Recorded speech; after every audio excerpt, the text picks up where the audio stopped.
Hey everybody, Ben here from Notion Mastery. Today we're going to have a look at this Wordle game template that I built in Notion. And Wordle's been really popular, and a couple weeks ago Marie Poulin and I built a Wordle tracker template. And in the middle of that I decided to try my hand at actually building Wordle itself in Notion. And so this is the outcome. So this is a template that you can get. I will supply the link with this video, and this is going to walk through kind of how it's built. I didn't feel like writing it out because it's pretty complex, so I'm going to do a video instead. And there's also in the right here, is where you're going to find this video in the how it's built section. There's also an automated Wordle description of how I built this to use a GitHub Actions workflow to automate creating a game board every day. And in this video, I'm going to talk a little bit about how I built this and what the limitations currently are with the Notion API that prevented me from doing a complete end-to-end solution. So let's dive in and just have a look at the game itself. So our dashboard here has today's Wordle, which is filtered by date is today. You can see I've got Jan 22nd here. And if I were just doing this manually, you can create any amount of games you want. You can play as many times as you like. So let's just say I want to create yesterday's game. I can add this here, and I can say use the Wordle game template. And I like to usually call it Wordle, and then we'll put a date in here of January 21st. Now, normally when you do the API setup, you can have it select a word for you automatically. If you're setting it up for some players and you want to pick a word, you reveal the properties here and pick a word in today's word. So let's say our word is decay. Great. So you can see here that the answer text is automatically pulled through as a text string instead of a object. And then we also have attempts, which represent a game instance for a player. And so the players are pulled through in a roll up here. So if I hide these three properties, we can check out the player instructions. So it says create a new page using the new button. So let's do that. So this would be as a player what I would see. So I would maybe type my name and the date, which was yesterday. And I will pick myself as the player, and I'm going to use the Wordle attempt template.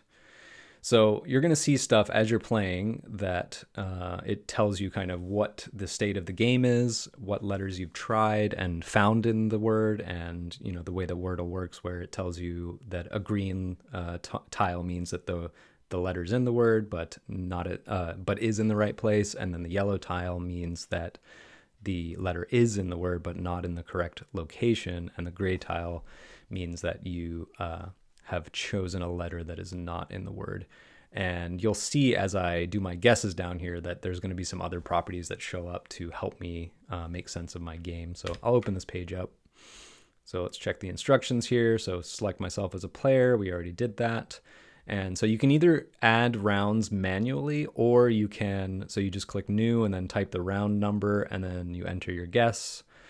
Or you can just select the 6 blocks down here and drag them in to create your game board. And this is just a Notion thing you have to click cancel out of. So now I've got 6 rounds to guess the word. So, I already know that the word was decay, which I can see by revealing the properties here that it's decay. So let's just say I guessed some other stuff. I'll guess actually. So you put in your guess, and then you click the button to submit it, and you can see that it tells me that there is definitely an E in the word, but no S's, no G's, and no U's. And if I scroll up to the top here, let's hide these instructions, I can see here that these are my unused letters, so it's just alphabetical. And then I've got ruled out letters, so G, S, and U are definitely not in there, but E is. Okay. So let's have a look at these properties just to show you kind of a little bit about how this works. So again, we have the guesses are kind of linked in as a relation. And then within my guessed words, let's take a look at this roll up here. So this is just pulling through the actual guess property. My guess states are, let's have a look here. This is just replacing all of the guess states. So this is pulling through the guess states of the guess relation here. So I'll drop into here to show you kind of how this works. So you can see here, this is an individual guess, and we have lots of properties. Normally these are obviously hidden. It only shows you the state of the game, so you can't really see the answer. But basically, it's taking the guess, what you actually put in, and then if the submit button is checked, then it's going to generate the guess state. And you can see here that it basically what this does is it just concatenates together slot 1, 2, 3, 4, and 5 states. So what those are is slot 1 is based on, this is the first letter in the actual answer. And then the guess slots are the same thing, but they're the guess that you had. So we can break the word into 5 slots, and then we can figure out whether the slot is in the letter or not. So here we can see for slot state 1, we're checking to see if the guess slot 1 matches the actual answer slot 1. If it does, we're inserting the green tile. And then if it just contains that, so then we enter the yellow tile. Otherwise, we enter the black tile to show that it's not in the word at all. And we don't reveal that until you've checked the submit button. So you're able to type and it doesn't change the state while you're typing. And then we have some other stuff here with formulas that are checking to see if either the slot state of the first letter in is green or yellow, and then we can say that letter was ruled in. So you can see here in slot 3 we have E is ruled in, and letter ruled out number 1 is G. Let's move that one back up to where it's supposed to be. There we go. So going back to the higher level one, the ruled out letters you can see is pulled through the ruled out property of the guesses. So we pull through a lot of stuff into the game board itself. So that's what allows us to take the alphabet and say, of all the letters that you've used to guess, replace those that exist in that with a blank. So that gives you the unused letters left. The ruled out letters function formula is atrocious because Notion doesn't really have this concept of arrays. And so what we've done is we basically just loop through the alphabet and check to see if the letters that have been ruled out is in there. Then we add the A and so on and so forth. So I do that with ruled out and ruled in order to build a list of letters that is sorted alphabetically. Some of the other stuff in here is basically just for figuring out correct guesses. For example, like, are any of the guesses relations correct?